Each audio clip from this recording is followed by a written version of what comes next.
One West, one West. We want it all, nigga. That's who we are, nigga. So who is y'all, nigga? One West, one West. That's who we are, nigga. One West, one West. So who is y'all, niggas? One West, one West. We want it all, nigga. That's who we are, nigga. So who is y'all, niggas?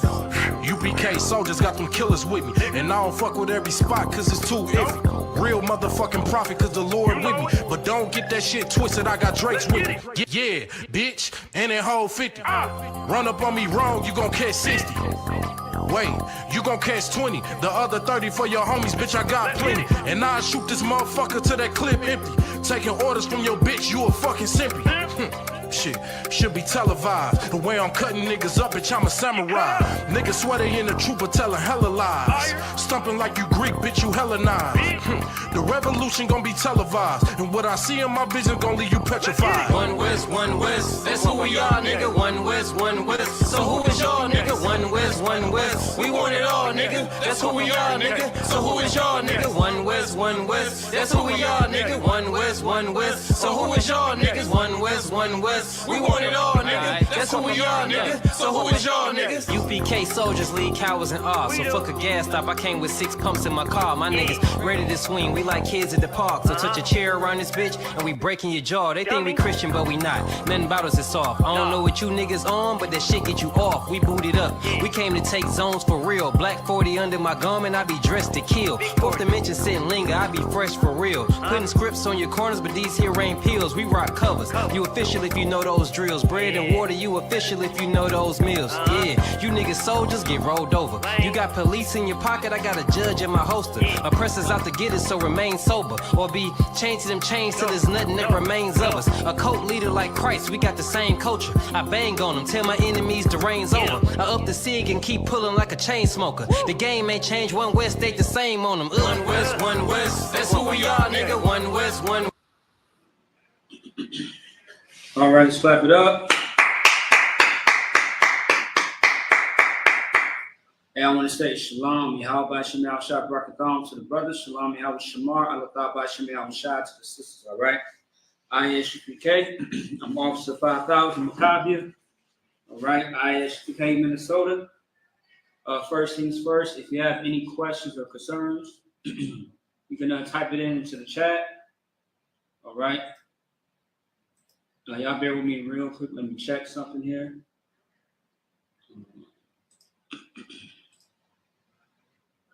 All right, most high in Christ. All right. I think we in the game. All right, most high in Christ. All right. So once again, this is ISUPK, Minnesota Brotherhood class every single Tuesday.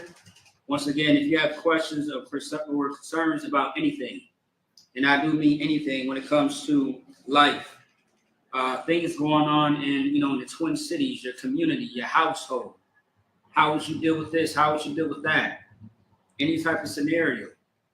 You can think about it. This Bible right here can answer all your questions. All right. Any questions or concerns that you may have, you can answer it. All right, but I do want to get into a few things. The title of the class is Trusting in Oppression. The reason why that's the topic today is because, as you know, we have about, 40, I think we got less than 45 days. Yeah, I think we got about a month or so until we have the, debate election, where everybody in the entire earth, or pretty much in America, is going to choose one or two lesser evils, all right? Which is going to be Kamala Harris or Donald Trump, all right? Whichever one that you pick, either way, just know that it's going to be the same results, the same outcome. Anytime you vote for any president, it's always the same outcome. They may try to persuade you and show you and sell you a dream to make it seem like their agenda is going to be one way, but in actuality, it's going to be the same for both people that are running against each other. Okay. Okay. So all it really is just a play. That's really all it is, just a play. That's why they try to get the black votes. Like I've never heard of any presidents trying to get a white vote. I never really heard of that term before. Now, unless you're talking about being a Democrat or a Republican. But however, when it comes to Black, Hispanic, Native Indians, they try to do any and everything in their power to entice you to vote for them, because once again, it's all a game. Politics is just a game. It's nothing serious. It's nothing real serious that you should indulge in, because at the end of the day, this place is still going to be upside down. And the reason why is because there is a person who is the devil that the Bible speaks of, who has this earth in his hands. All right? And if you don't know who the oppressor is by now, just look at who runs everything. Look at who sits in the seats of Congress, the council, who is the main people who run the FBI, the CIA, the police department. And that should give you your answer. All right? So with that being said, once again, there are a few things that we should get into, to dive into. There's a lot of things that has been happening concerning St. Paul and Minneapolis, crime, which is usual. Just, man, all types of stuff been happening, man, like left to right, every single day.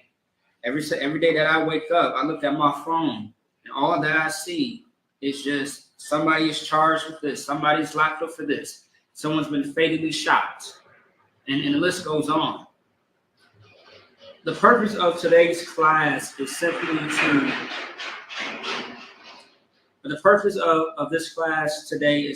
just to show those so-called Black, Hispanic, Native Indian people who are outside of this school, to show you really that it's time to come back home. Because being separated from the Most High is the reason why we have the downfall that we do. The reason why we are continuously losing our lives. And we are still being enticed. And we are just being part of the plague of this place called America. And it's getting so bad to the point that every day that goes by that Christ has not returned, it just gets worse for us. Everybody is affected. Even those in the UK, man, to a certain extent, we ain't being shot down by the oppressor, by the police department or anything like that. We ain't committing crimes or things of that sort. But however, it does affect us trying to fight back for the souls of our people, because our people have a huge demon that they do not want to let go of, which is called Stockholm Syndrome. They can't separate from their lover, who is abusing them, who is not just the oppressor, but all the other nations as well. All right, understand that all these other nations of people, they eat us, they devour us in every way possible. And they have so many devices on how they do it, to the point where nobody can open up their eyes and see what's happening right in front of them. So instead of us trusting in oppression, we should trust in our main source from the way beginning, which is the Most High in Christ. His name is Yahweh in the Hebrew, of course.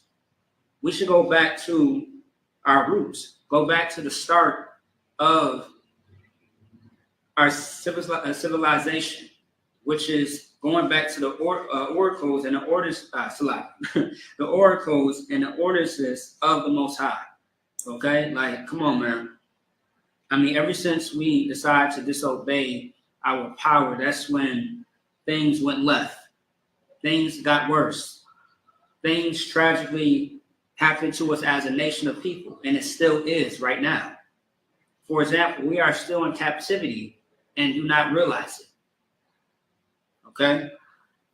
Now let the internet, let your oppressor tell you that slavery has been abolished, some years ago in the 1800s, which is not true. All the tactics that we see in our everyday lives, it's the same thing from back in the day. Nothing has changed. And I do want to get a precept, right? I want to get a precept what King Solomon has said. Let me see.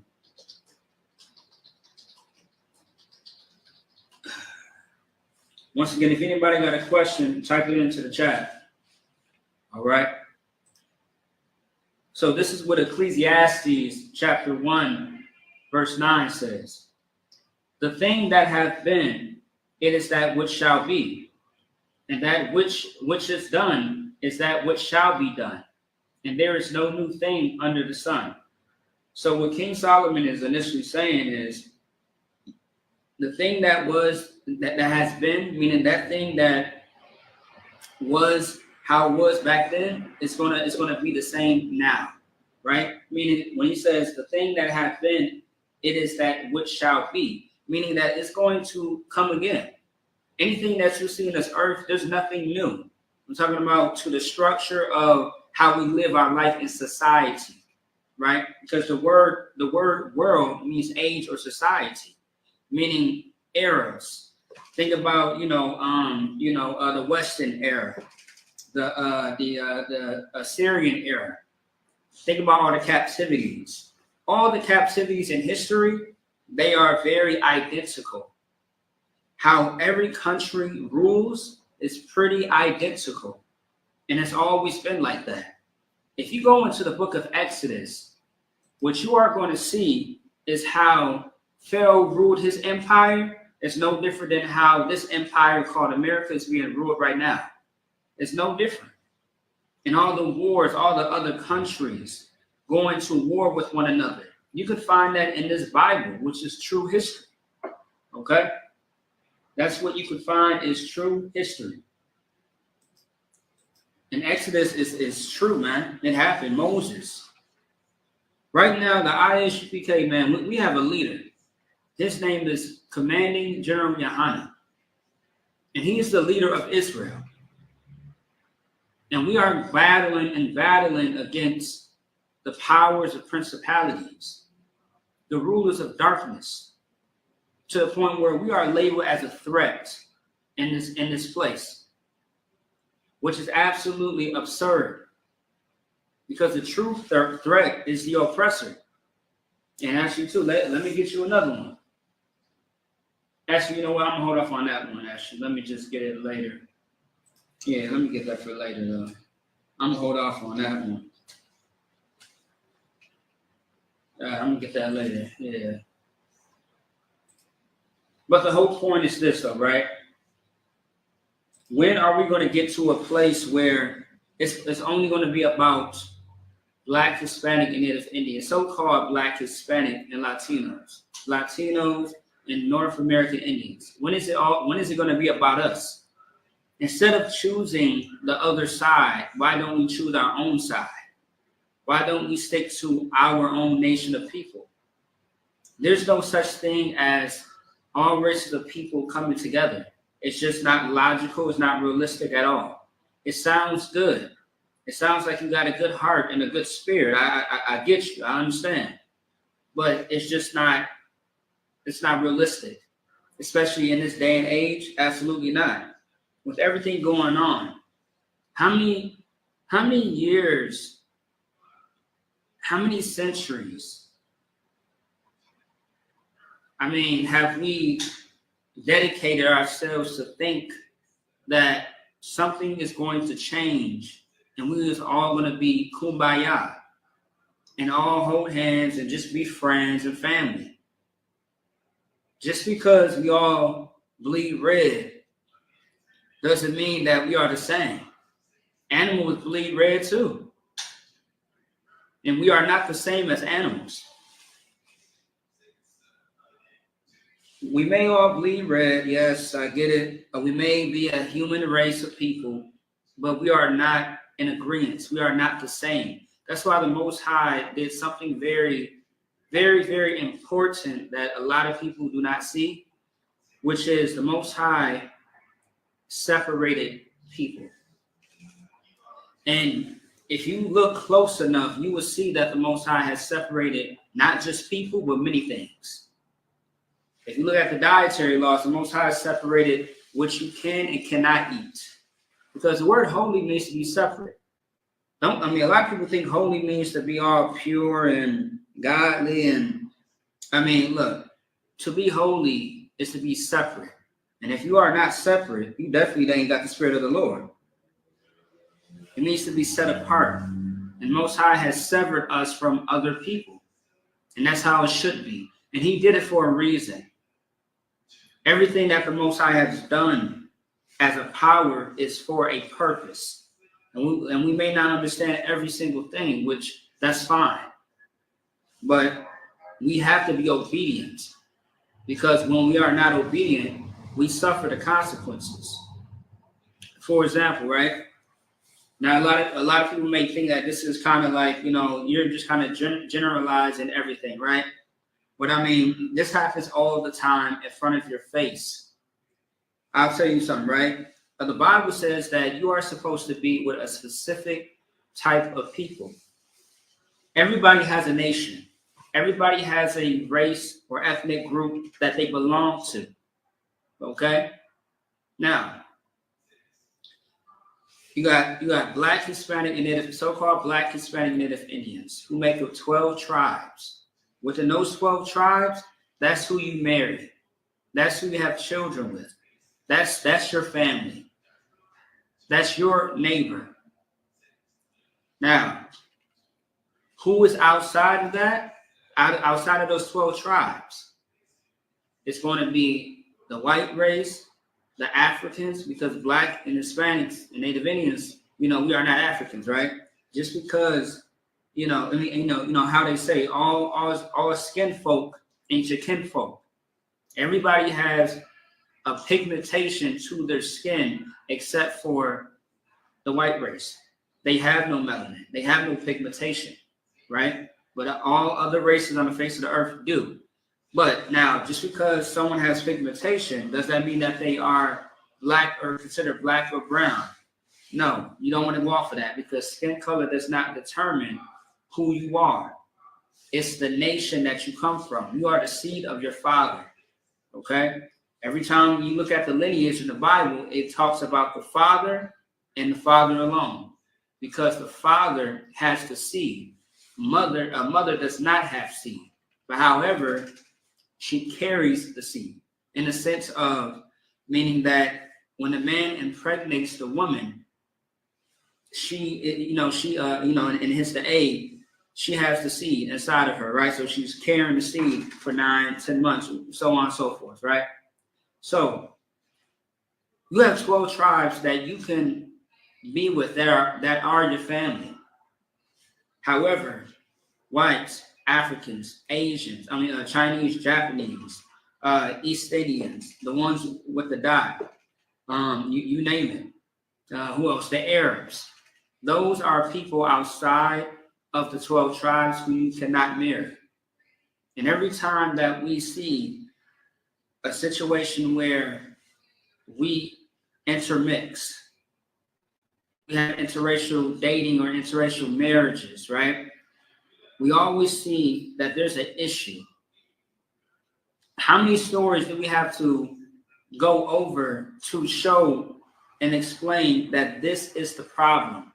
The problem wasn't the fact that your white girlfriend was mad for you cheating on her and the reason why she stabs you up.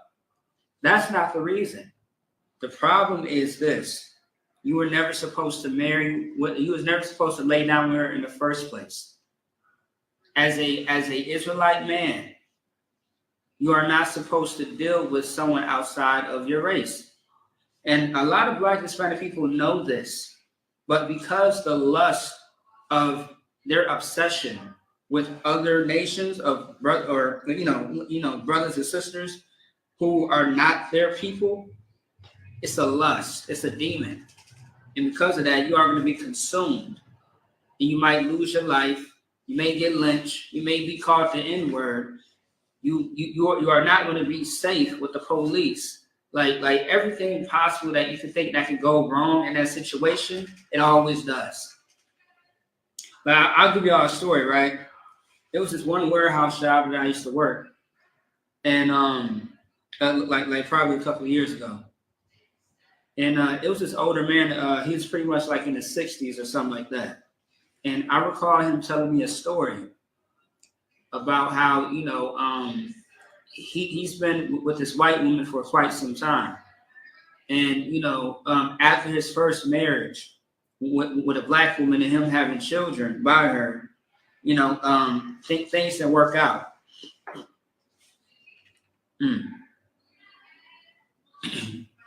So things didn't work out.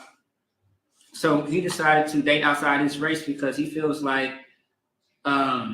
someone that is not black and that's a different race, they don't give you a lot of, you know, a lot of back talk, a lot of mouth, a lot of stress.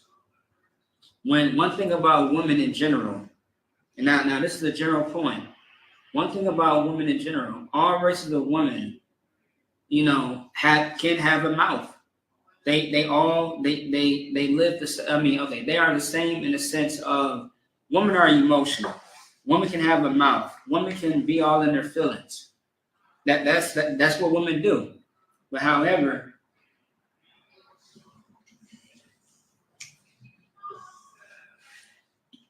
the most important thing to remember is that white woman is going to give you mouth too. She can. That East Indian, them Arabs, they can do the same thing that, you know, that sister is doing to you. But now the reason why that sister is the way that she probably is, where she's, you know, talking back, not listening to her man, and she thinks that she runs things instead of, you know, looking at this man as her head instead of underneath her, you know, it's because she was not raised right. Now, as a Black Hispanic Native American man, we have a job when we lay down with a woman. We have to guide them. They need our guidance. We have to instruct them and teach them, especially if they don't have a father. If they had a father and that father was in the right spirit of teaching them and growing them up, then you ain't got no problems. And also, too, sometimes our choices are poor on how we choose a wife or a husband. Okay?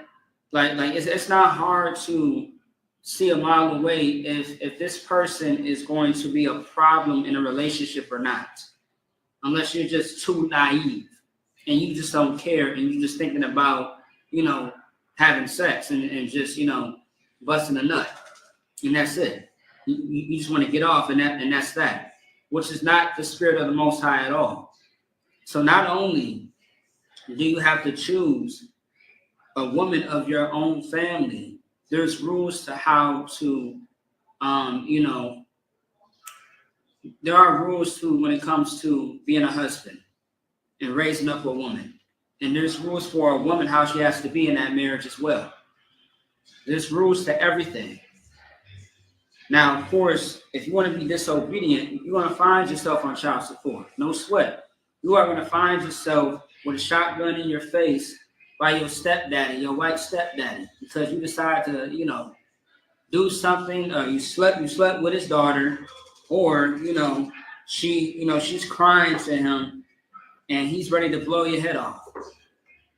If you want that life, then so be it. But just understand that there's a way to live life without consequences. There's a way to live life without the stress, the headache, the pain of it all. There's a way to live life, and that's serving and obeying what the Lord said from the start. It's not that hard as you think it is. If you have all the time and, you know, energy to, you know, want to disobey the Most High and do as you please, then I'm sure you can put in that same time and that same work and that same labor into serving the Most High, and just see which one works out better for you. I guarantee that the way that the Most High life is way better. Actually, so I gotta get that precept. Let me see. What is it? Give me 1 second there.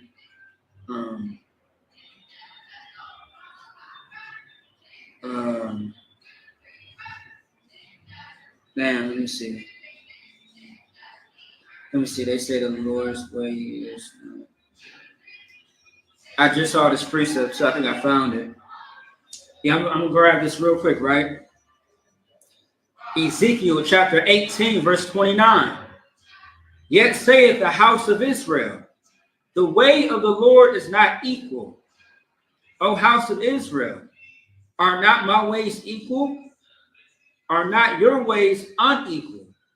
Now, this is a beautiful precept, man, because in this chapter right here is simply like simply asking the question. So you're telling me that my ways are unequal. So that this is like the Lord saying, like, so he's talking to Israel saying, like, so my ways, as far as how I run this whole show, is unequal, meaning that it's not right, it's not correct. But however, he's asking too, are not your ways unequal? And it's crazy because another thing that people got it twisted is when you serve the Most High. Okay. A lot of God to a lot of people is someone that they made up themselves. God has to listen to them and not the other way around. And that's not how it works. Because understand that you did not create yourself. You are not your own creation. You were created by somebody. You are a product of somebody. And that somebody is the Most High Yahweh. He's the one that created you, not the other way around. So it's like, because of Christianity, we make up what God is to us, to how we feel and how we think. And that's not God. And that's really what that is. That's a demon. All right. That's a demon, because God, okay, your God in your own interpretation, in your mind, God is someone who does not judge, which is absolutely insane. And then either people say that God does judge or he doesn't judge, which is hypocritical and contradicting as hell. God is someone that can never show you any type of shame or tell you anything concerning accountability, which is absolutely insane. And a lot of times I just look at people because I just know that they have mental illness. That's really what it is, mental illness.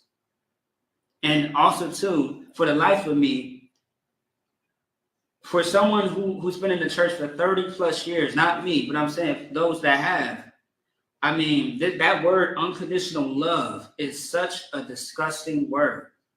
And when you look up the definition of unconditional,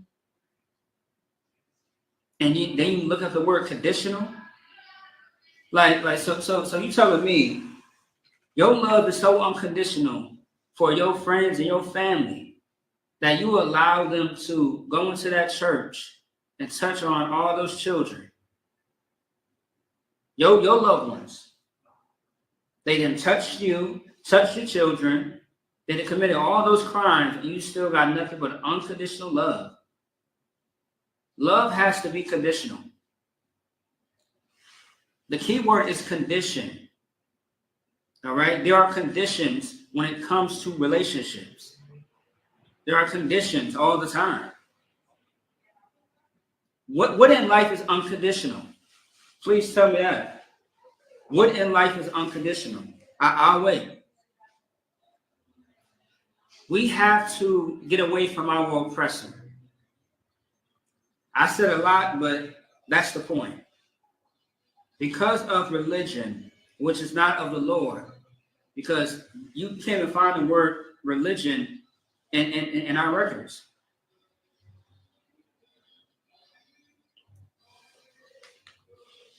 You can't find the Christianity in the Bible. Like I asked my brother one day, I'm like, well, I was like, where's Christianity at?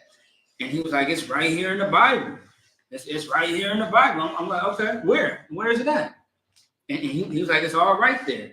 And I'm like, that's the problem. You are conditioned to believe that this is a religious book when it's not. Now, my thing is this, right? Just to prove, just real quick, that the Bible is not a religious book, study what Christianity is, and then show me those scriptures that you speak of Christianity, and tell me where it's at in the Bible. And I can show you where exactly where it's at and how how you are not looking at you are not studying the Bible, but you're reading it with a Christian mindset. You're reading it like the oppressor reads it, like the Jewish man. That's how you're reading it. You're not reading it with the mind of context. Our oppressor, Amalek, the Jewish, they read the Bible as if it's a physical book. When this book is made up of literary devices, metaphor, allegories. I mean, there's context in here. You have to understand the context.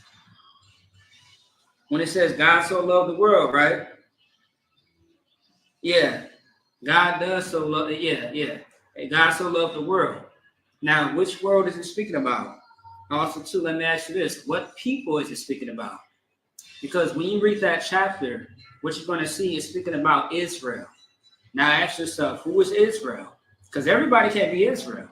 Otherwise, it would have said everybody. It says Israel. And when you trace back who Israel or the Israelites are, which is not hard, you will find out that it's the chosen people of God. Now, also, too, how can the Bible be for everybody if the Most High has a chosen people? All of us can be chosen. That does not make sense. Because if you choose something or somebody, then that means that something or somebody is left out. You have to use logic. You have to be practical. And that's something that the Christian church and all the religions and all your leaders, that's what they lack. Now, some of them know this Bible, but they still continue to lie to you because it's for their benefit. They get perks. They don't get the scrutiny. They get the riches. They get the fame. They get the fortune. But, I mean, that's not a man of the Lord. And we all know about the story about the rich man. And the Most High don't give a damn about how rich you are. Does he give a damn about what T.D. Jakes got in his pockets? As you see, T.D. Jakes is wrapped up with, P. Diddy. No, it's not about the money, man. It never was.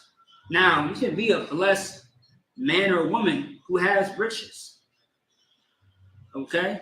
There are men of the Lord that, who are wealthy. All right, but at the same time, though, we have a righteous spirit behind it. We ain't out here teaching in churches. We ain't out here, being unbrotherly to the poor. We are serving the Lord. I mean, one thing about serving the Most High, it comes with a lot of rewards for sure. And that could be one of them. You being wealthy, man. You a businessman. You got money. You making 6, 7 figures, 5 figures, whatever. But the point is, a lot of people lack the spirit of the Most High because they choose lust. They choose everything except for the Most High and what He wants for us. If you really truly study the Bible, right? If you look at the very first 5 books of Moses, you see how we went from serving the Lord and things was going great for us. And then the moment that we decide to disobey the Lord, everything went down. We was in captivity, we was again, and then we wasn't. And you see the back and forth. You see how our story was every time.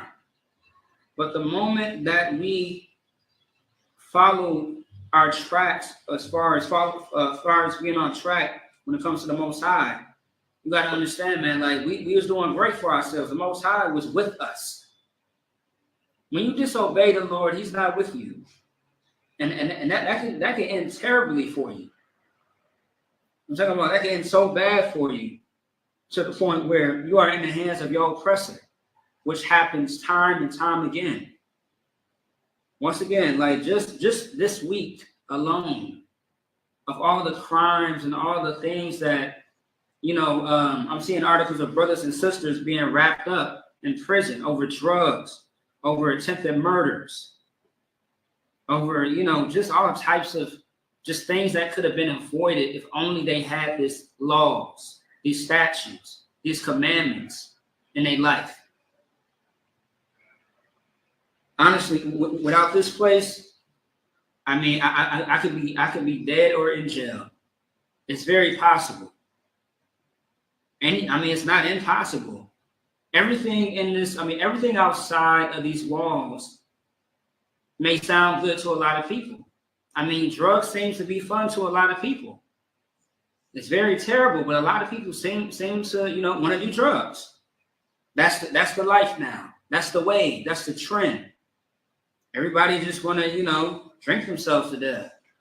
Everybody just want to, you know, have sex with, you know, every woman that they see.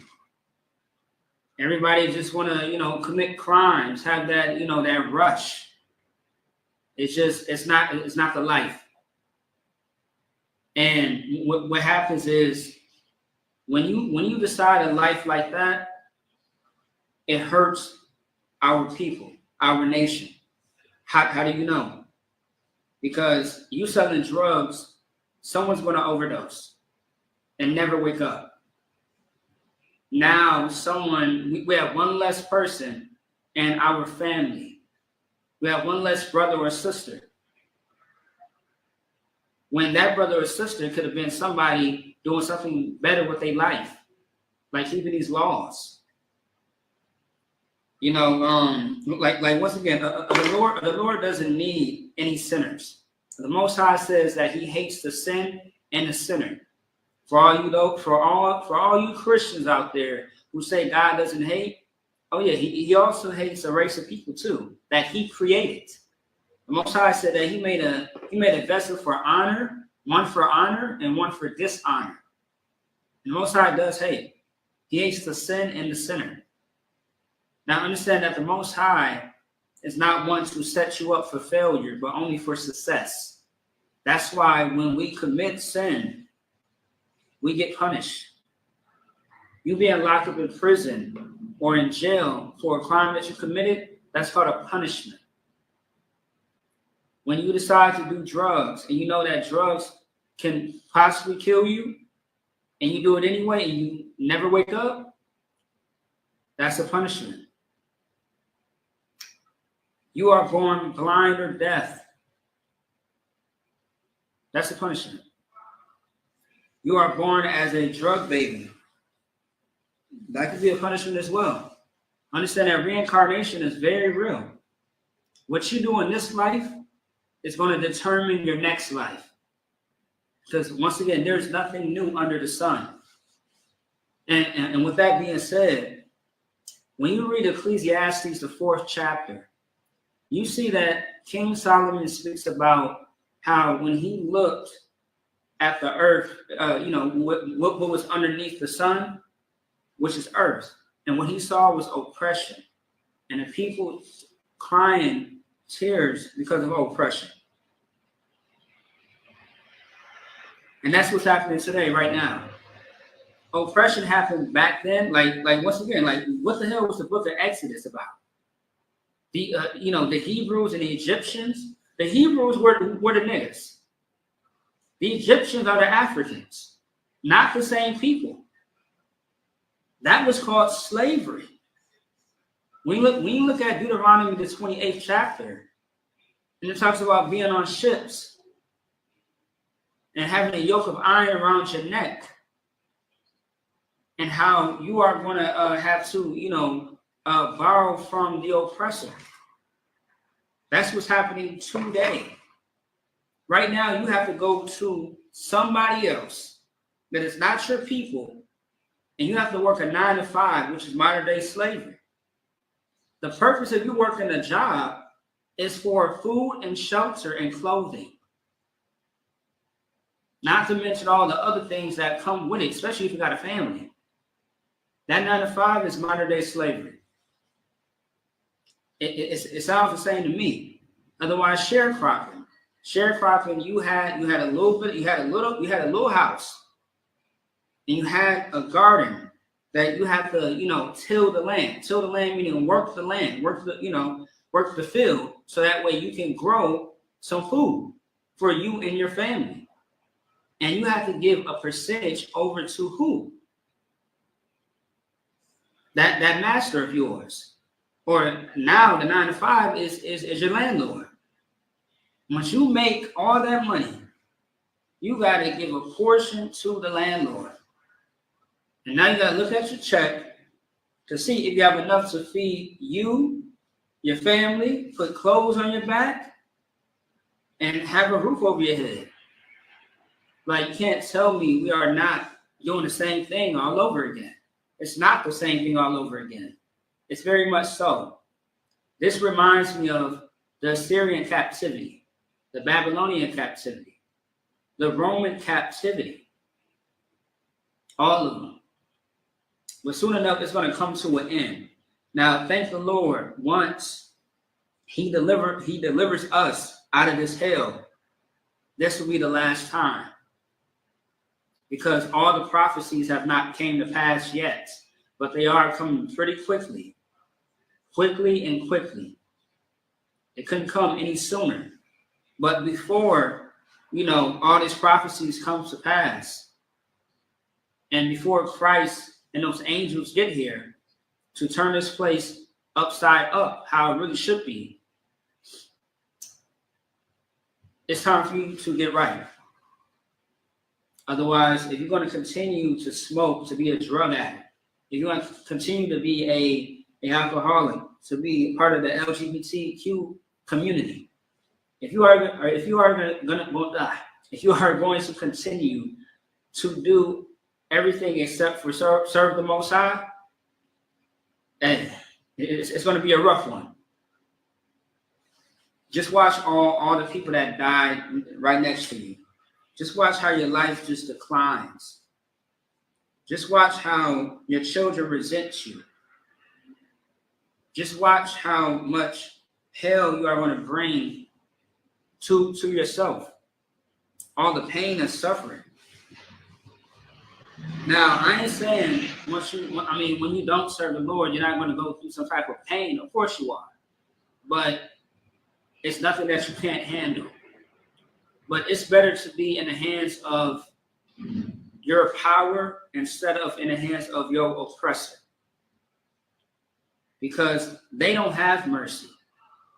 The Most High does. And that's what he's known for.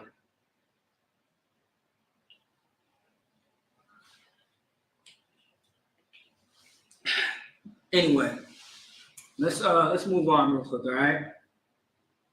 So that was Ezekiel chapter 18, verse 29. Let me get Jeremiah chapter 13, verse 23, all right? And it says, Jeremiah chapter 13, verse 23. Can the Ethiopian change his skin, or the leopard his spots?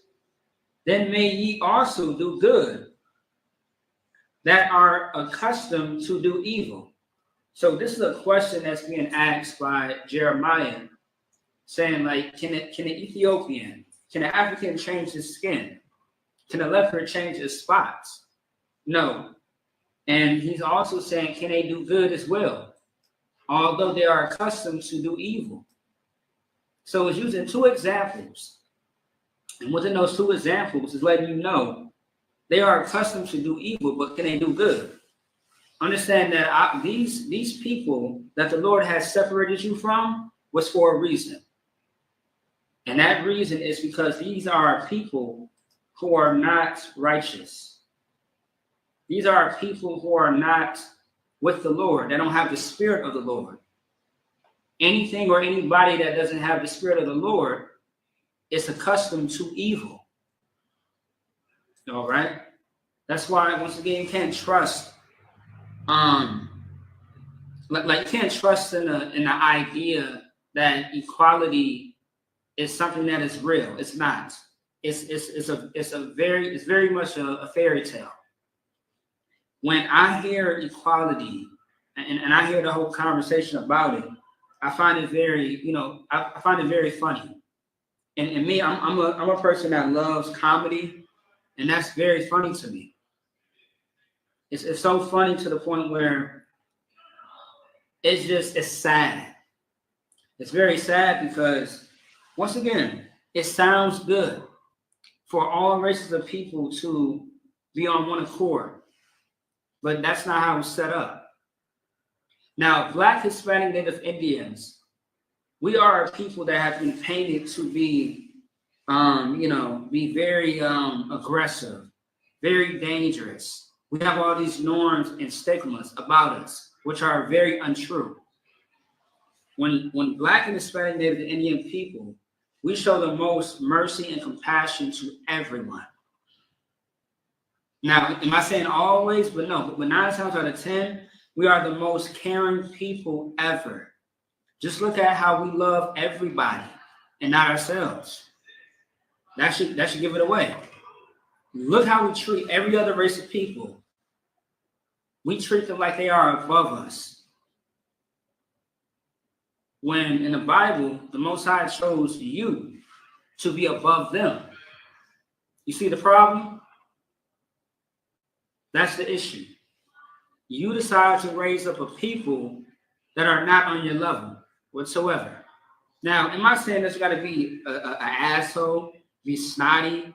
No, but just understand that the Lord chose you and that you are the prize. The Most High chose you out of all people. And understand that there are more other races of people, like in the Bible. The Bible says that we were a lesser, we were less in number of a people as a nation than they were. They were bigger numbers of a nation of race of people than us. And the Most High chose us instead of them. And he decided to give us his law, statutes, and commandments. And that's, if that's not love, I don't know what the hell that is. The fact that he didn't choose everybody to serve him says a lot. You should be honored. You should do everything in your power to never go against the Most High. The Most High gave us everything, and we just burned it down to the ground. I don't get it. It doesn't, please make it make sense, all right? So I'm going to move on real quick, okay? Let me see. Ecclesiastes chapter 3, verse 14. I know that whatsoever God doeth, it shall be forever. Nothing can be put to it, nor anything taken from it. And God doeth it, that men should fear before him. Now, the reason why I pulled this scripture is to show how I mentioned earlier, everything in life has, nothing has changed, right? In the sense of, there's nothing new under the sun. So now, do people change? Yes, absolutely. There are religions that change. There are different types of eras, as I mentioned before. For example, the Jim Crow era, the Western era. You hear about the New World era. Some things do change, but one thing that does not change is the Most High, right? In the sense of everything that he said in the beginning, he's always said throughout all throughout the Bible, through his prophets and priests, through his messengers, the angels, right? So from the Old to the New Testament and to the Apocrypha, which is the books that was taken out, the Most High has always said the same thing and has never changed. Never changed. The Most High has always been merciful and always long-suffering when it comes to us. All right? Sooner or later, once we're in captivity, and he says, you know what? Y'all had enough? All right, no sweat. I'm going to get y'all out of there. And there's times where we don't show the Lord that we're ready. But we show the Lord that, hey, you know what? We love serving, this weed. We love smoking this weed, smoking this blunt, smoking this, whatever. We love getting high. We love, prostitutes, sex workers, and we love being a part of the community, and we love to do everything except for serve him. So the moment that we show the Lord that we are ready to get out of this hell that we are very much in, this torment, then that's when all of this will be over and there will be no more of this. Imagine a world. I mean, imagine a age or society, a world, which that's the definition. I mean, just imagine where there's no brothers and sisters being shot down by police force. Imagine a place where you don't have to worry about your children growing up and potentially becoming drug addicts and alcoholics. Imagine a world where there's no such thing as predators and sexual deviants.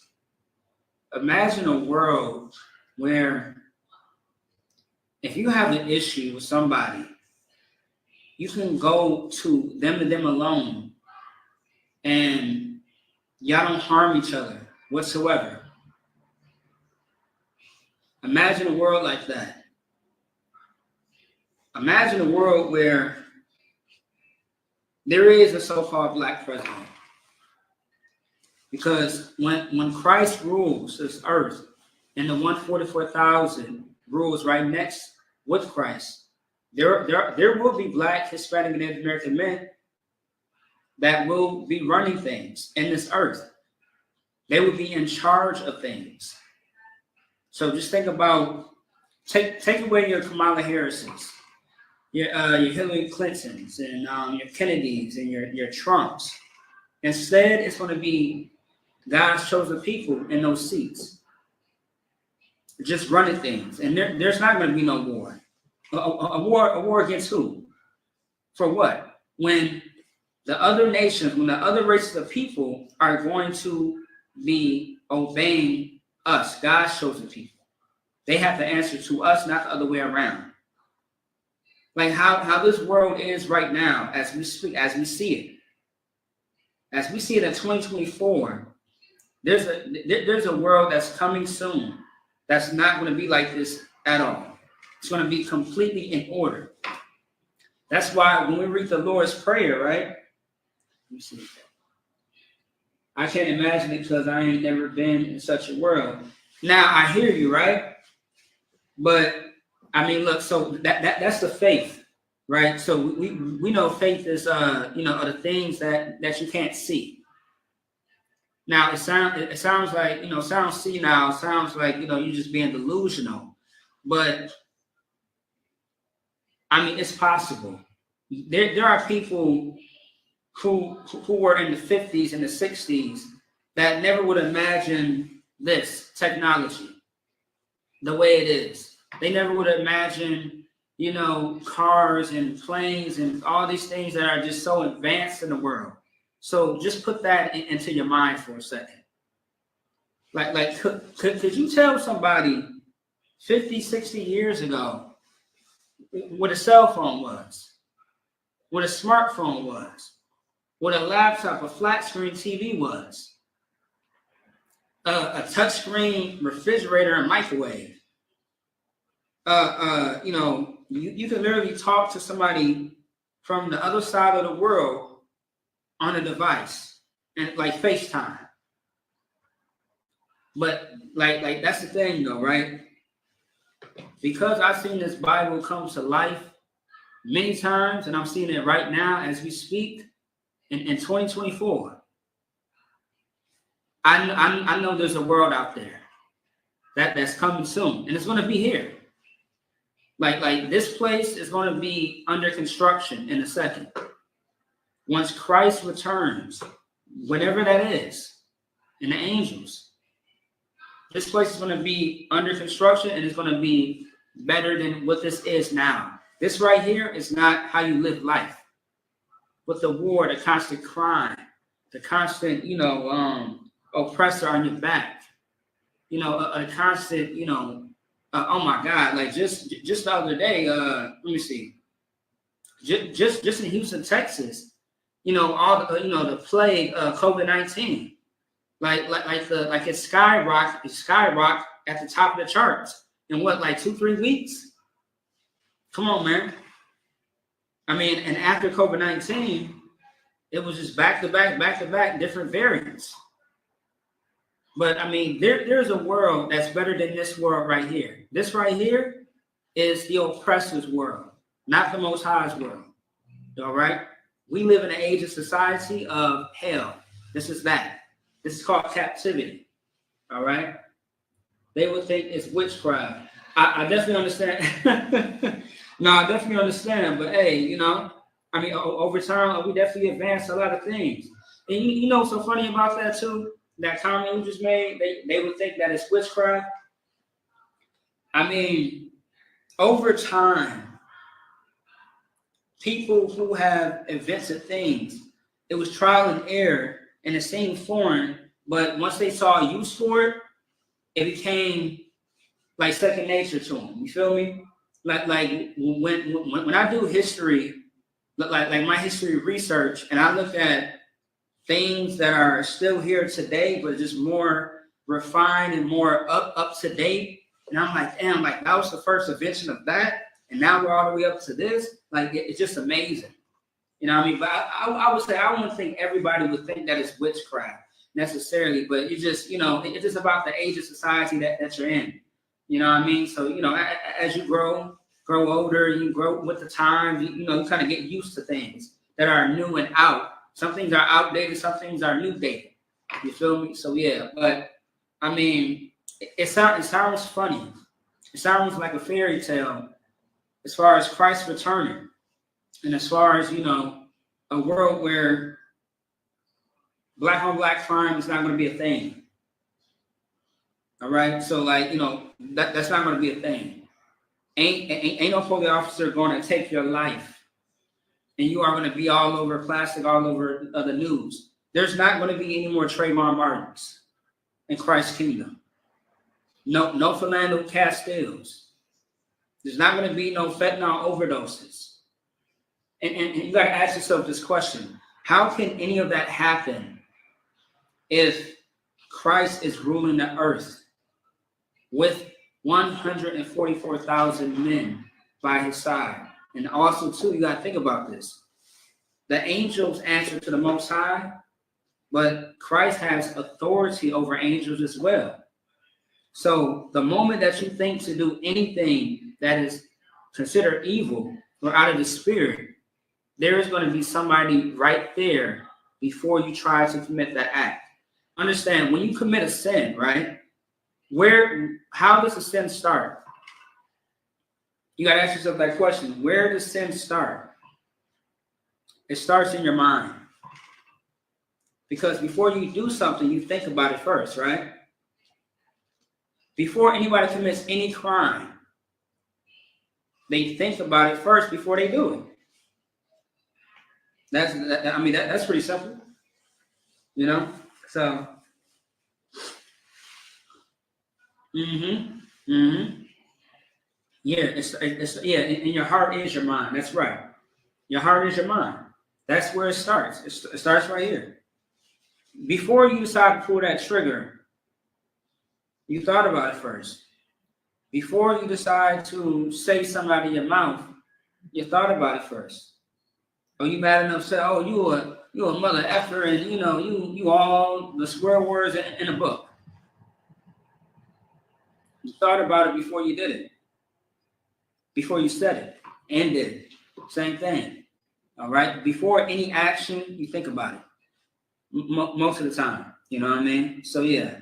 So that is correct on that. But let me get back to this real quick. I got a lot more scriptures. But let me see. But once again, if anybody got questions, please type it into the chat. We are not Christians. So don't be afraid to ask your question.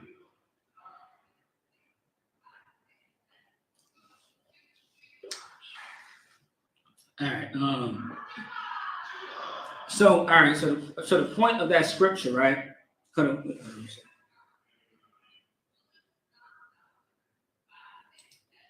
Okay. All right. So either way, it is still ignorance. Okay. All right. Okay. So the Bible says to be angry and sin not. All right. So now is all sins based off of anger? No, but the point is like, okay, you can think about something. Okay, we all have a mind, right? We all have a mind. Thoughts may come up into your head. Let's say nothing bad is going on. There's no argument, there's no altercation at all. But you're just probably just watching TV, or you're probably just, you know, doing nothing. You're probably just sitting here just, you know, just thinking about something about this book right here, right? The Babylon 10 book 2. You're probably just reading this book, and it's just about, you know, just history. You know, let's say the book is about how to be a mechanic, right? So you're reading up about that, and all of a sudden you start thinking about, damn, like I want to smoke some crack. You know, what you want to do is you want to fight those thoughts, because in your mind, why are you thinking about crack when you're reading a book about how to become a mechanic? Like, random thoughts can come into your head, and understand that when you have thoughts that make you commit sin, it's a demon, because that's how demons work. Demons are in your mind trying to convince you to do something that you should not do. So if you know that, you know, so and so is married, but you're having thoughts about somebody else's woman, that's, yeah, you have to fight that. You have to fight that within yourself. You have to, you know, you gotta check the demon in your head. Like, what the hell is that about? Like, you know, like you gotta check it at the door. All right, like you really have to pay attention to things like, for example, right, like especially in your anger. In your anger, when you are upset, you are a person that is confrontational. You are a person that likes to get violent. You have to stop yourself, because those thoughts and those emotions in your head or in your body is telling you to hurt that person. It's telling you to do something or say something hurtful. And you have to stop it at the door. That's what you have to do. You have to fight it. Just like anything. Anything that is fighting you, you have to fight it back. If you are sick, you have a cold, and your body's aching, you have to have medicine to fight that, to fight it off your body. Just like your mind. You have to be trained on how to know how to fight certain things inside your mind. Now, because you have thoughts in your head that may not be your actual thoughts, doesn't necessarily mean that you are crazy or that you are deemed mentally ill. All right. Now, of course, unless you need to go see a therapist, I mean, some people are not correct in the head. They don't have all the screws in their head. But what I'm speaking about was simply normal, is that sometimes you may have thoughts that are not your thoughts, meaning that that's not the right way to think. And that's not how you should think. So you should fight that demon in your mind. All right. If thinking about hurting somebody, just fight it off. And you know what? Instead of me trying to hurt somebody, let me just go talk to them. Let me cool down first. Let me control myself. That's what you want to do. You want to control your mind, control your body. Don't let it control you. Okay? So that's really how that goes. Because once again, that demon is trying to get you to sin. That demon is trying to show the Most High that you're not worthy of his mercy. So sometimes when you sin, you get jammed up. You can end up in a whole lot of mess. You can end up in prison, jail, dead. You then unalive somebody. I mean, you know, or you just ruin a whole relationship because of something that you said, something that you did. So, you know, you just want to think about that. Hopefully that answered your question. All right. All right. Also, too, if y'all could share, like, and subscribe. All right. Let's get that algorithm up, man. It doesn't hurt to, you know, put a like. If you want to dislike the class too, that helps as well. I appreciate that. Either or. I ain't mad at that. All right. All right, so the purpose of Ecclesiastes chapter 3, verse 14 was simply to say that the Most High doesn't change. Like everything that the Most High said in each book has been the same. And if you really study the Bible, what you're going to see is that all the prophets in the Bible have reiterated damn near the same thing, like everything. And no one can show me otherwise. Me, I enjoy studying, and I do study, and I don't find any contradictions. And if I did, I don't see why I'm even in the seat.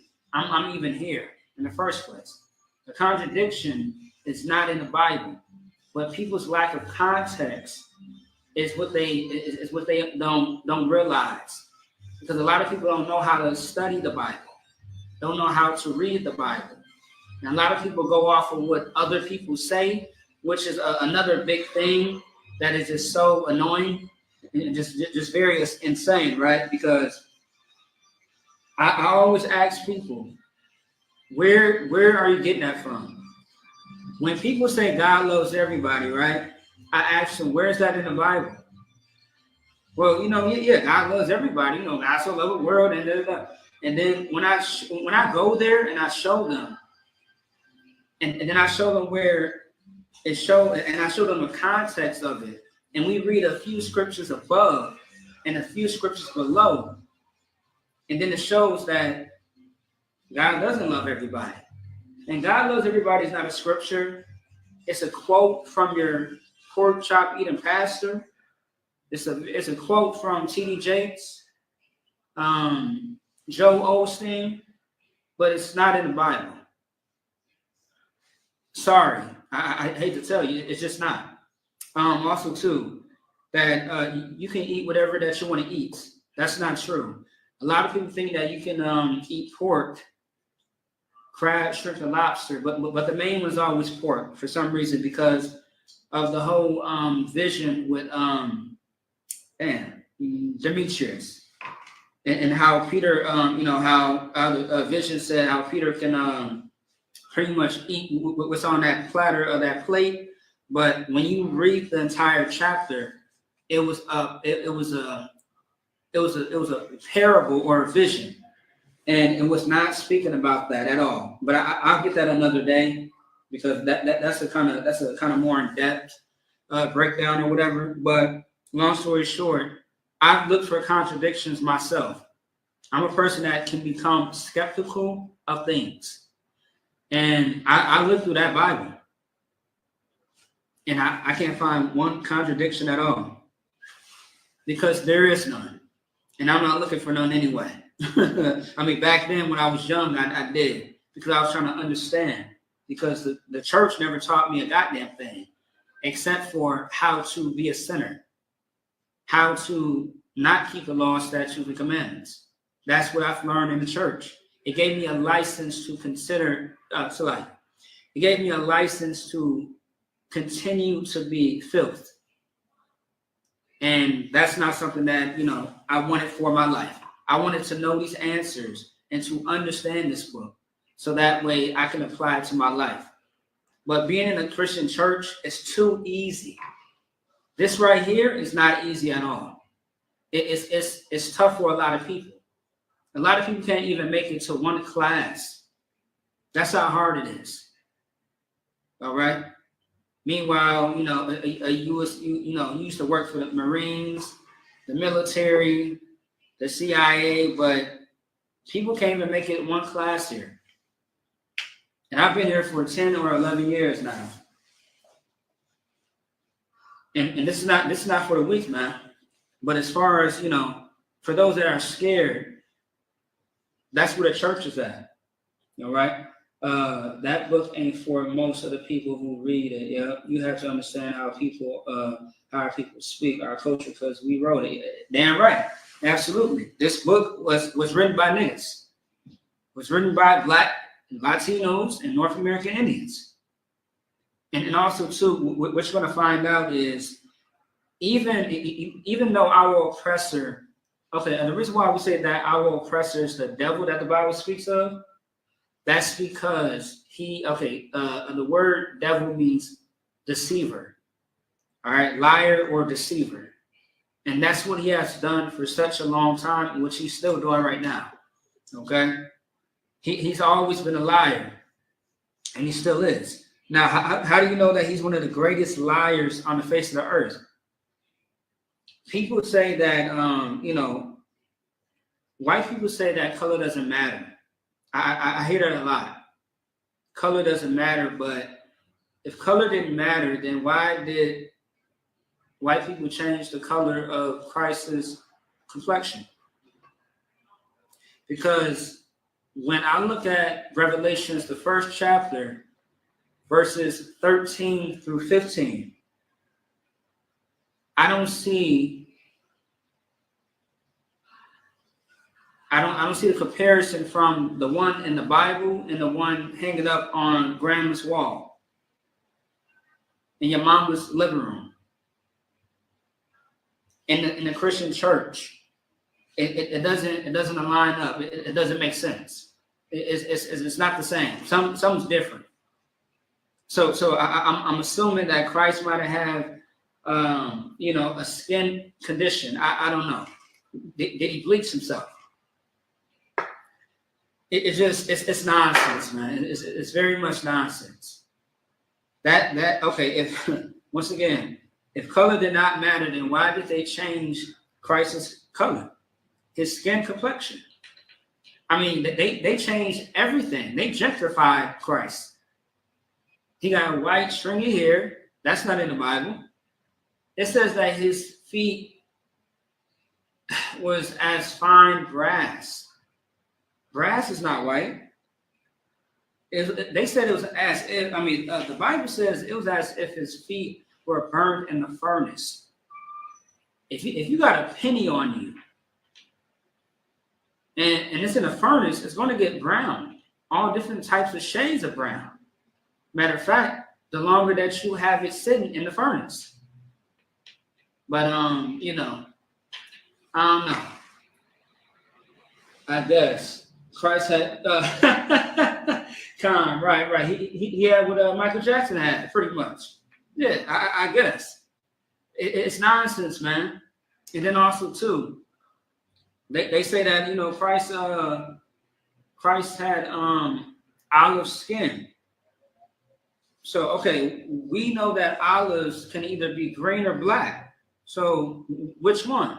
I've never seen a green person before. I've seen green olives, but not a green person before. But olives can be, black or green, or or olive in the sense of like there are different shades of olive as well. But I'm just using that as a comparison. But olives can be brown too. What are we talking about? What you say? Let me see. I believe the original word was coppery. Well, I heard both. I've heard both. Yeah. Yep, that's right. Yep, dark. Yep, that's right. Yep.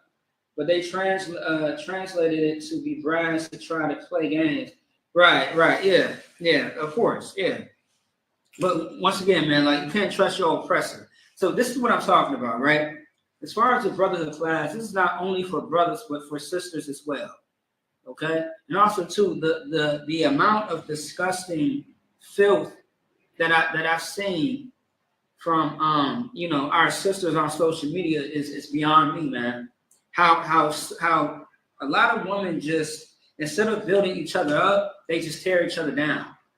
Now this is not all women, but this is a lot of us, and it's men too, and it's back and forth. It's the other way around too as well, vice versa, and that's the problem. The purpose of brotherhood and sisterhood is to love one another. Like how can we talk about coming together if we are showing hatred to each other? A lot of us don't know the things that we do to each other is hatred, which is a big issue in our community. And once again, you want to thank your oppressor. You want to thank all the other nations of people who influence us to do, what they do, which is sin. Don't you know the reason why we get high is because of because of our enemies.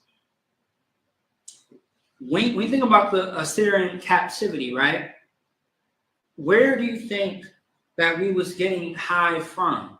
When we were in the Babylonian captivity as well. It was found in history that drug addiction was a thing. Drug use was a thing. And Commander General Yohana, he brought that out, which blew my mind around the time I came in. And he found some artifacts that showed that they were finding ways to get high. Once again, there's nothing new under the sun. Everything that we see today is going to be the same thing tomorrow and yesterday. It's all the same thing. Nothing is new. There's nothing on this earth that you can show me that has not been done or that has not been here already. Okay, like the reason why we do the things that we do is because of the influence of our oppressor. And that's the problem. What the ISUPK is doing is, once again, we're fighting back for the souls that have been lost. All right. By the hand, so every Black, Hispanic, Native Indian brother or sister, child, woman or child, right, who is not in this school, that's who we're trying to get back in here. We're trying to get them back to serving the Most High in Christ. That's what we're trying to do here. Because otherwise, their life is going to be nothing but hell, which it already is. In this little sanctuary, there's a little bit of paradise.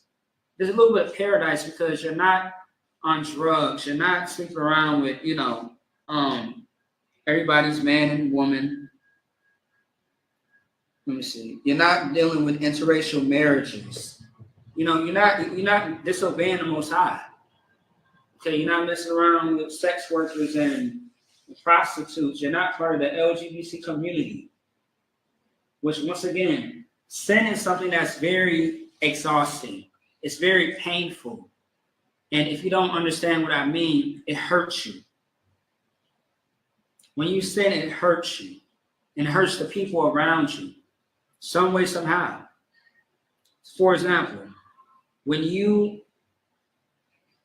decide to unalive somebody,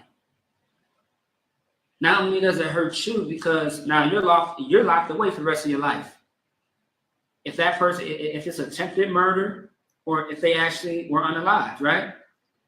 You hurt yourself by putting yourself in a situation where instead of controlling yourself and knowing how to properly address a brother or a sister or have compassion and mercy, instead, you decided to listen to that voice in your head.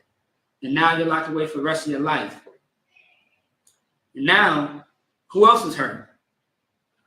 The victim who life is lost now. And now their family. And then, to make matters worse, how many times do we hear stories where they, the victim family tried to retaliate and try to do the same thing to that family, you know what I mean? His family or her family. So it's like the cycle just continues. It's like a disease, like a virus that just keeps spreading and spreading. But in order to stop it and cut it off, we have to understand what it means to be a brother and a sister.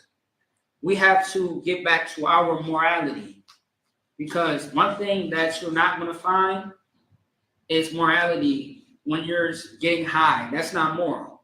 When you're smoking anything, when you're sleeping with white women, African, Chinese, Japanese, Arabs, East Indians, there's no morality in that.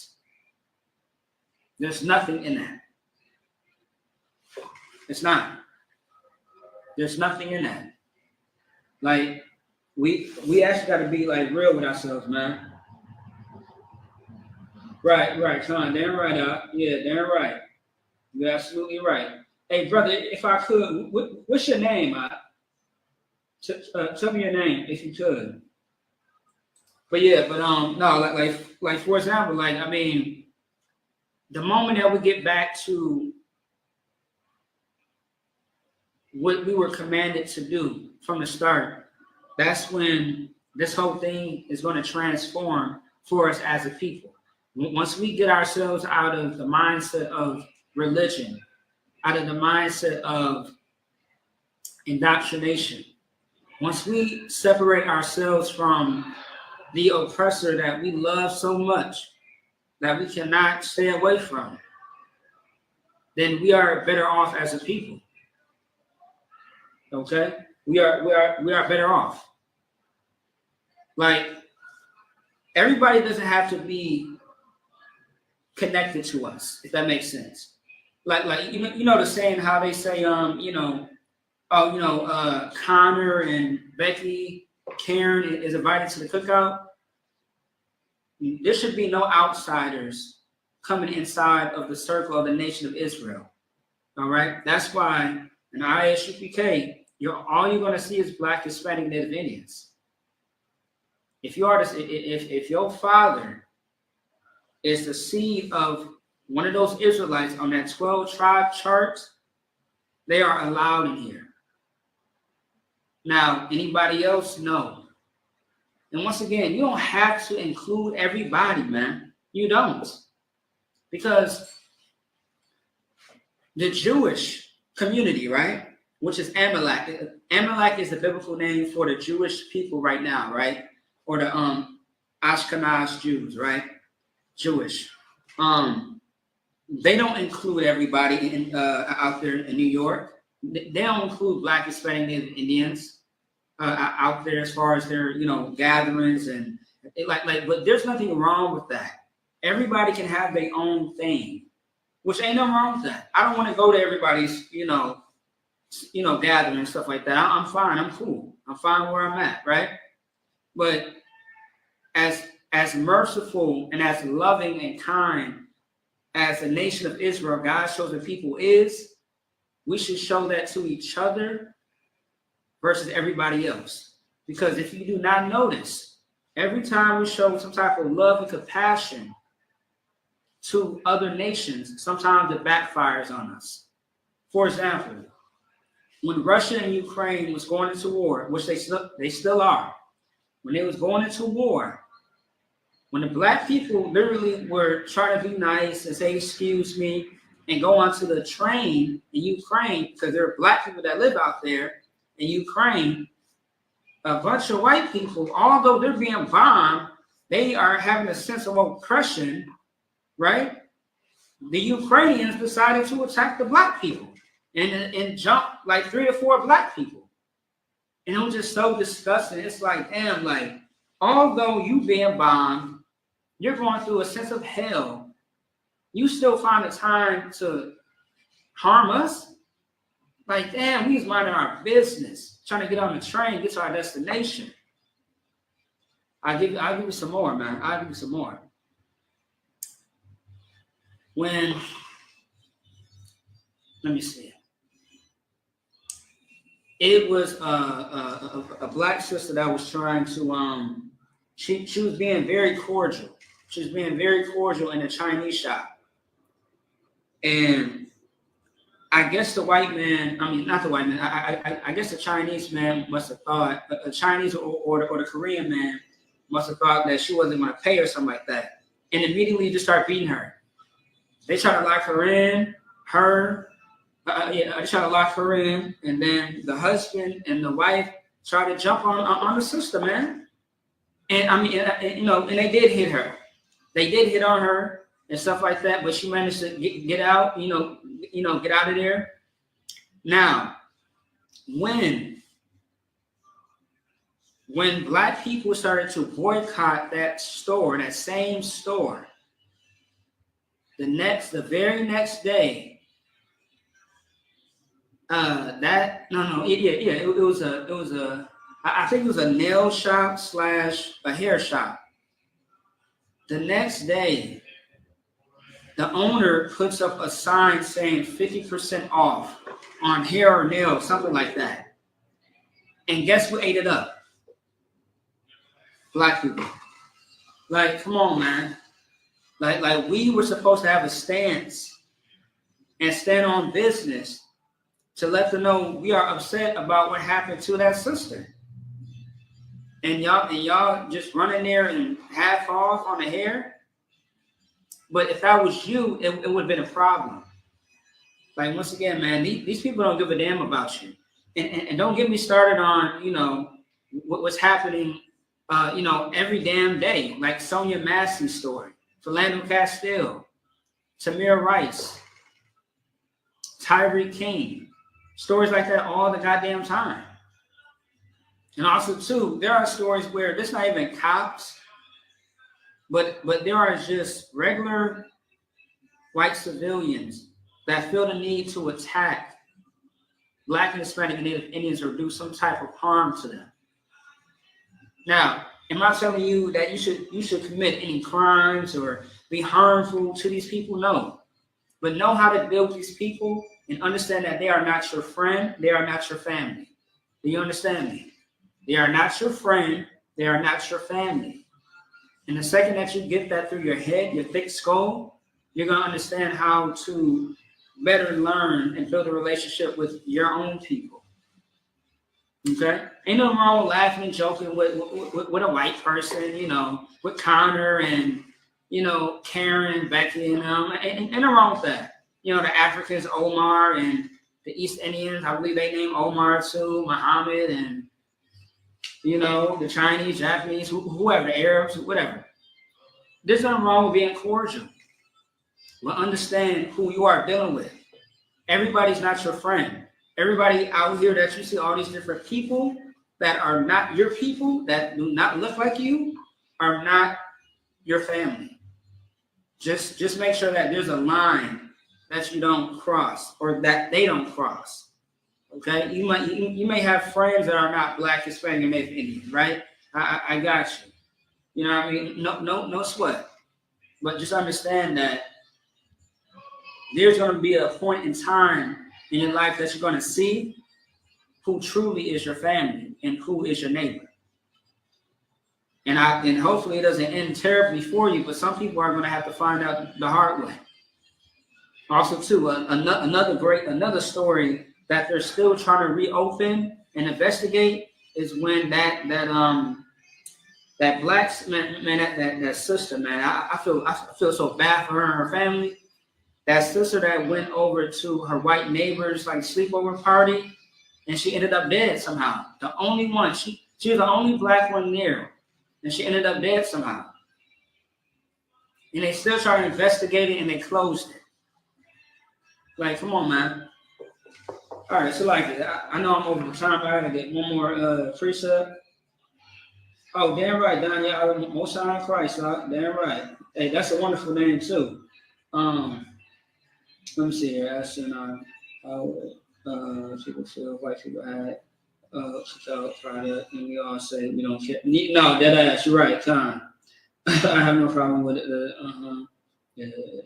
Yeah, me personally, I ain't got no problem with any of the other races. It's not personal, but as a nation, they have played a part in our demise, and they still are to this very day. All right, if you don't understand how power works in this earth, okay, if you don't understand Psalms 83, then you are yeah. If I was you, I'll check that out. All right, let me see. Damn, there's so many I want to get into. Ooh, wait. Let me see. Hold on. Where's my one precept? Oh no, that's the wrong one. Hold on. Y'all bear with me real quick. Let me just get one last one, just to nip this in the bud. I appreciate y'all rocking with me. Y'all could still like and share, comment. All right. Let's see. There we go. Boom. All right. This is in the Apocrypha, Ecclesiasticus chapter 12, verse 10. Never trust thine enemy, for like as iron rusteth, so is his wickedness. Right. So that's very straightforward, right? You can't trust your enemy. Okay. Once again, you want to have a wall. You want to be cordial. You want to watch the people that you deal with, that you do business with. Can you do business with other nations of people? Absolutely. Daniel in the Bible did it. Who else? Peter, Ezekiel, I believe Jeremiah. It was a few people who did business with the other nations. I want to say maybe Obadiah, I believe, because Obadiah was mentioned not just in the book that he has, but Obadiah was mentioned in other books as well. Elijah, you know what I mean? So ain't no wrong with doing business with the other nations of people. It doesn't mean that you're being fake, that you're being two-faced. It just means that it's a business, not personal. It's just business, and that's that, right? So let me see here. There we go. Solomon. Solomon was another one as well. I appreciate that. Thank you. Yeah, King Solomon. Absolutely. Now, this is the one that I want to get right here, right? Let me skip it real quick. This is also in the Apocrypha, right? This is very, very important, right? This is Baruch chapter 4, verse 3. Give not thine honor to another, nor the things that are profitable unto thee to a strange nation. Now, when you look at the Zondervan's Bible Dictionary, the word strange or stranger means someone that's outside of your tribe, outside of your nation. So for us, if you are a Black, Hispanic, Native Indian, the 12 tribes, and nobody is a part of that 12 tribes, they are considered a stranger. Now, also too, even in other even the other nations and some of their languages, you would be considered either an outsider, a slave, or a stranger. It's no different, man. So, and the things that are very profitable unto us is our morality, our culture, our, we have gave so much to our enemies that they gave us nothing, and they stripped us of everything. All the things, glories that you see about Black people, like our culture, Hispanics, our culture, Native Indians, our culture, like they tried to gentrify everything. The Shield of David. Once again, why is the Amalekites, the Amalek, the Jewish? Why are they trying to be like the people in the Bible when they don't match the description? Once again, man, don't trust your enemy. Never trust your enemy. But also, too, don't give them your soul. Don't give them the thing that is profitable, the things that the Lord has gave us. And we have to take it back. All right? And we are going to take it back. That's what we're doing right now in the ISUPK since 1969. All right? So, with that being said, let me say one prayer, and then we're going to jump out of here. All right? Imagine, which needs to stand.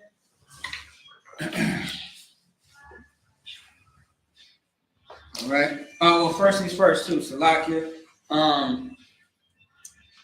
Security announcements. We are the ISUPK, started out of 1 West 125th Street, Harlem, New York. Rule for new brother and sister. When a new brother or sister has come to the school, they are off limits for 6 months. They are to be saluted only. They are here to shut themselves with the world. If they need transportation, the teacher will arrange it. After this 6-month period, after 6 months, if a brother or sister has an interest in a particular person, he or she must get permission from the head to speak to a brother or sister. There is another 6 months in which the brother and sister will court each other. After the 6-month period, the brother and sister will get permission from the head to marry, which is the camp leader. Tithes, which is a commandment. You can find it in Numbers chapter 18, verse 21. Malachi chapter 3, 8 through 10. Means tenth in Hebrew. Mayasher. 10% of every penny of any increase the Lord gives you. Give to the church or department or teacher. Priest fund, which is a free will offering for priests, not mandatory. Whatsoever amount we would like. Now, upcoming holy convocation.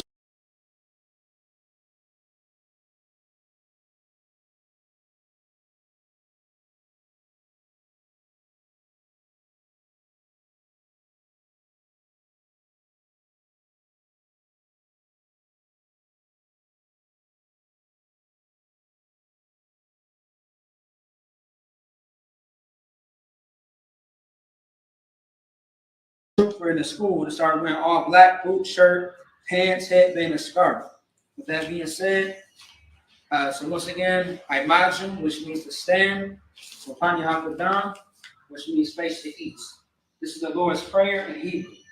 Aganawa, Shabbat Shemayim, Kodash, Hayah, Shemka, Yahweh, Malakwaka, Taba'ah, Rakazaka, Hayah, Aisha, Barakazah, Kawa, Hayah, Bashamayim, Nathananaw, Lakam, Kol, Yawam, Wasalakmanawa, Kamawaknawa, Tasalaknawa, Kamawaknanawa, Wala'ah, Taba'ah, Manasawan, Akal, Hawashadawa, Mayan, Ra, Kaya, Laka, Hamalakwa, Wa'ala, Waka Haraf, La Amalami, Aman.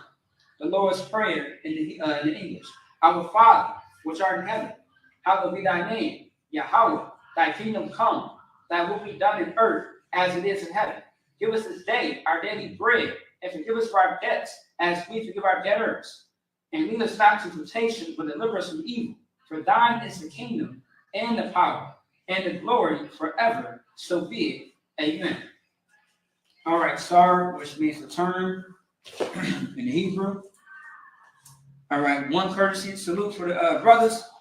May the Israel my Shabbat, Imagine, Barak, Yahweh Bashem Yahweh Shah Barakathon, Yazmatah. Courtesy salute for the sisters. May the Israel my Shabbat, Imagine, Barak, Yahweh Shamar Allah Bashem Yahweh Shah. Yazmatah, class dismissed. All right, Shalom, Israel. See y'all tomorrow.